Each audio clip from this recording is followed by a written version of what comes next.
at the end of my 3rd grade year. I thought maybe I was on the path to become the next Pablo Picasso. But that dream came crashing down on the third. One Friday, my teacher, God bless her soul, Miss Thompson, she would let us draw during on a Friday. We would draw. We would just, get our pencils and pen and crayons and we'll just draw. But it was a little rumor going around that it was a guy in our class that was a little fruity. And me being the nitwit that I was, the dimwit, the nipwit, all the wits, I was that. I drew a homosexual act on paper, and it was a vivid description of what I had heard. When it got time to turn in the paper, turn in our drawing, I balled mine up, and Miss Thompson said, "Why did you do that? I like to look at your stuff and this and that." And I'm saying in my mind, the shaitan playing tricks on my mind. I'm saying, "Nah, you don't want to see this." So as she came and approached me, I walked past her and balled up the drawing and threw it in the trash can by her desk. And she took the liberty of going in and seeing what that drawing was about. She snatched me by the hand, took me down to the principal's office, and that was one of the times I remember that I didn't get no spanking. I didn't get no spanking for that. They went a step further by humiliating me and laminating the portrait that I drew and putting it in the front office.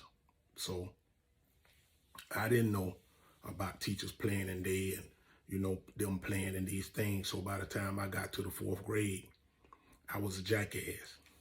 I was an anus africanus. So one day we was in class and me being the dimwit again, my teacher, for some reason, I just thought she didn't like me, my 4th grade teacher. She went out and I would always notice that she would flop down in her chair. She always flopped down in the teacher's chair.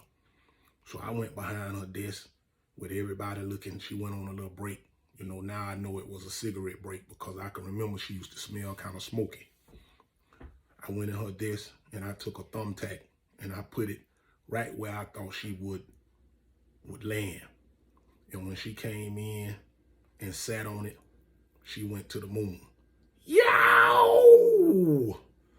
And just like that, I became the first 4th grader to get snitched on. The whole class gave me the firing squad treatment. They went to calling my name. She marched me down to the office.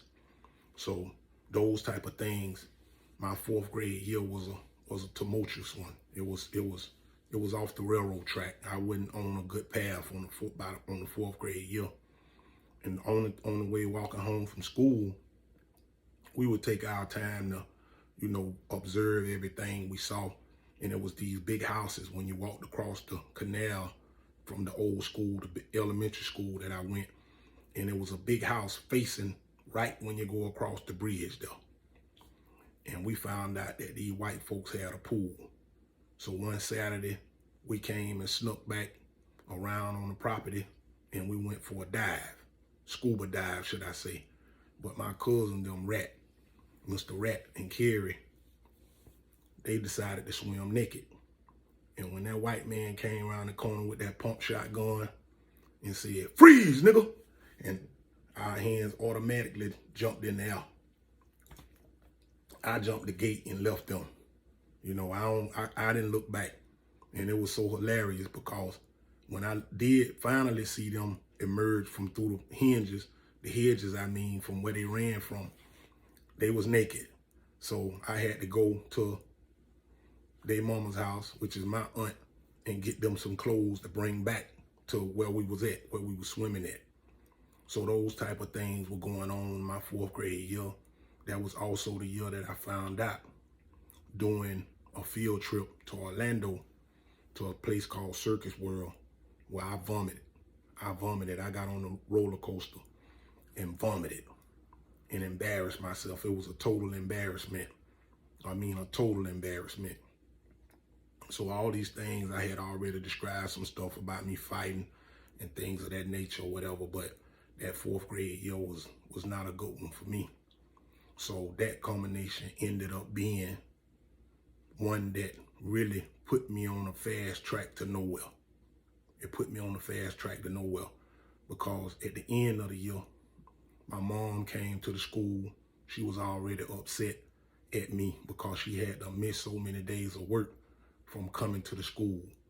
She missed a lot of days from coming to the school.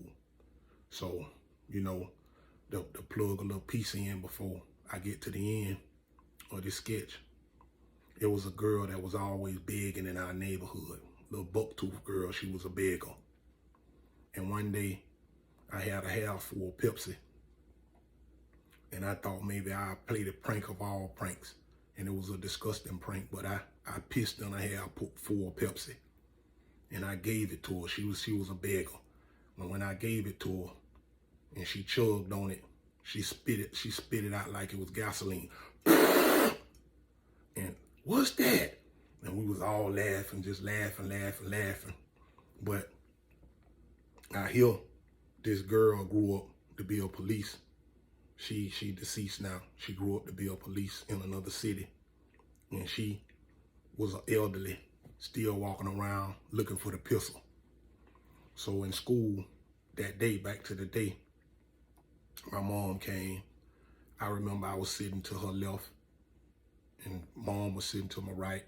The principal was sitting right across from me. My 4th grade teacher, you know, they had all these referrals on the table or whatever. And the principal said that they recommend that I repeat the 4th grade because I had got more write-ups than anybody. I had been fighting. They didn't know why I was so angry at people. I wasn't a good listener, but my grades was good enough to go to the next grade. And without discussion, without a thought of care of mine, my mama said, y'all do what y'all gotta do, because I'm tired of missing work. And I just looked at her. I looked to the right of me. I looked at her and I just started crying, because I knew that my classmates were gonna leave me and I probably wasn't gonna never get a chance to catch up to them. And in closing, before my mom passed, I did get a chance to discuss this with her. And I told her what I'm finna say now. Mom, that 4th grade year that you told them to keep me back, I knew I wasn't gonna graduate. I knew I wasn't gonna graduate. And I just got more devious and devious. I was listening to the voices of the shaitan early, and I just got more devious and devious and devious. And on the bottom of my report card, it said what I've been keeping in my head for all these years, and I never knew when I was gonna use it. It said, detained, not your average child.